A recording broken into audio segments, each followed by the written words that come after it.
Bonjour les amis, Marc Maillot encore avec vous, avec deux textes de l'Écriture sainte pour notre méditation aujourd'hui. Le premier texte dans l'Évangile selon Matthieu, au chapitre 28, le Seigneur Jésus qui, avant de quitter cette terre, disait « Tout pouvoir m'a été donné dans le ciel et sur la terre.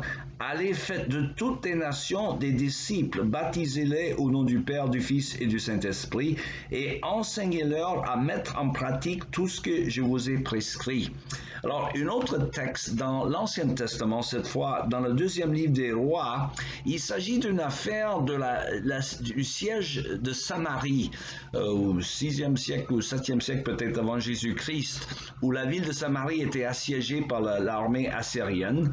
Il y avait aussi à cet incident 4 lépreux qui étaient dans ce partie de la ville qu'on appelle entre l'armée assaillante et la ville, des 4 lépreux. Et je vais lire le texte dans le deuxième livre du roi au chapitre 7, verset 3. Près de la porte d'entrée de la ville se trouvaient 4 hommes atteints d'une maladie de la peau, d'autres traductions disent lépreux.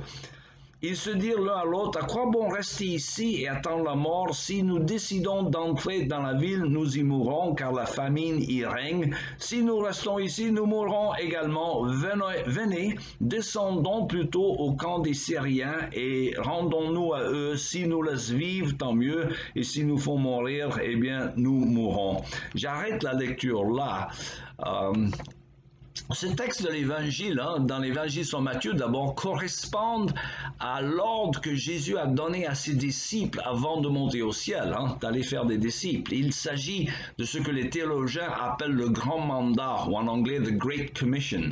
Il s'agit de partager la bonne nouvelle du salut en Jésus-Christ avec le monde.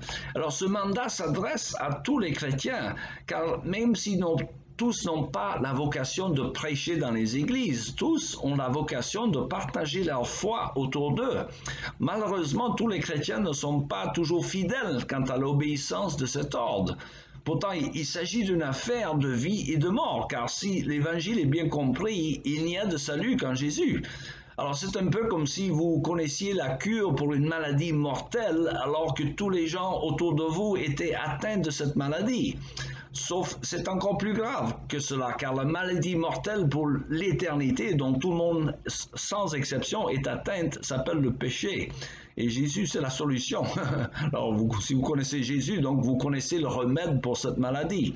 Or, celui qui connaît le moyen de salut, mais qui ne le partage pas autour de lui avec des gens en voie de perdition, serait coupable de ce que le droit français appelle non-assistance à des personnes en danger. Il y a un cas célèbre dans l'Écriture sainte que nous avons lu un petit extrait où la ville de Samarie était assiégée par l'armée assyrienne pendant si longtemps que les gens mouraient de faim, étant réduits à manger la tête d'âne et la fiente de pigeon, et même leurs propres enfants. Quelle horreur! Et entre la ville et le camp des Assyriens se trouvaient ces 4 lépreux qui habitaient dans ce no man's land, entre la ville affamée et l'armée envahisseur. Alors, les lépreux qui mouraient de faim également décident de se remettre à la miséricorde des Assyriens qui risquent de les tuer, bien sûr, mais au moins la mort serait plus vite et peut-être moins pénible que de mourir de faim. Alors, à leur grand étonnement, les lépreux découvrent que les Assyriens ont fichu le camp, littéralement, laissant derrière eux plein de nourriture, assez pour toute la ville. Alors, ils commencent par se remplir le ventre et cacher les articles que les Assyriens ont abandonnés.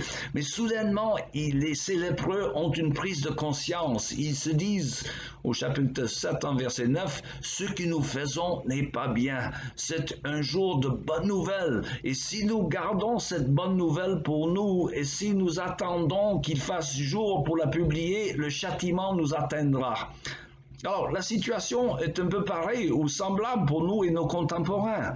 Ils meurent de faim spirituellement en se nourrissant de toutes sortes de superstitions comme l'astrologie et plein de fausses religions, l'équivalent de la tête d'âne, si vous voulez, ou de la fiente de pigeon.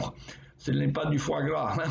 Et nous avons le pain de vie, qui est la connaissance du Seigneur Jésus-Christ. Alors, comment pourrions-nous donc garder cette connaissance pour nous-mêmes? C'est impensable. Alors, nous avons sûrement la responsabilité donc de partager la bonne nouvelle.